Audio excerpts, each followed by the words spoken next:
காலையில் எணிச்சதுலேருந்து நைட்டு படுக்கிற வரைக்கும் நம்ம இருக்கிற ஒரே ஸ்பேஸ் கிச்சன் மட்டும்தான்.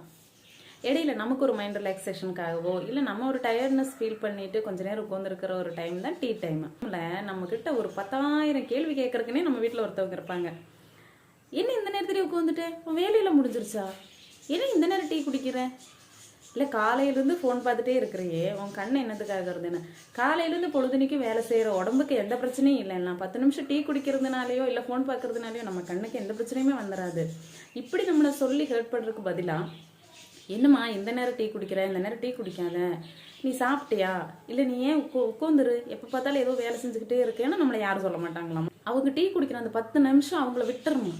ஏன்னா அவங்க காலையிலேருந்து ஏதோ ஒரு வேலை செஞ்சுட்டு இருக்காங்க. மோஸ்ட்லி வீட்டில் இருக்கிற எல்லா பெண்களுமே டீ மட்டும்தான் இருக்கும்னு எனக்கு தோணுது. ஏன்னா அது அவங்களோட பர்சனல், இல்லை அவங்களுக்கு ஒரு சந்தோஷம். அதில் டீ குடிச்சு முடிச்சுட்டா அடுத்து நம்ம என்னெல்லாம் வேலை செய்யணும், இனி நம்ம எப்படி இருக்கணும் அப்படிங்கிறத அவங்க யோசிச்சுட்டே இருக்கிற ஒரு டைமு. நிறைய பேத்துக்கு மைண்ட் ரிலாக்ஷன் ஒரு மாதிரி இருக்கும். சாங்ஸ் கேட்பாங்க, சிலவங்களுக்கு தனிமையாக இருந்தால் பிடிக்கும், ஒவ்வொருத்தவங்களுக்கும் ஒவ்வொரு மாதிரி. மோஸ்ட்லி வீட்டில் இருக்கிற பெண்களுக்கு டீ குடிக்கிற டைம் தான் அவங்களுக்கு ரொம்ப சந்தோஷமாக இருக்கிற ஒரு டைமு இல்லையா? உங்களுக்கு இந்த சந்தோஷத்தை கொடுத்துருக்குறாங்களா இல்லையாங்கிறத கமெண்ட் பண்ணுங்கள். அப்படியே நம்ம சேனல் பிடிச்சிருந்தோன்னா சப்ஸ்கிரைப் பண்ணிக்கோங்க. பாய்.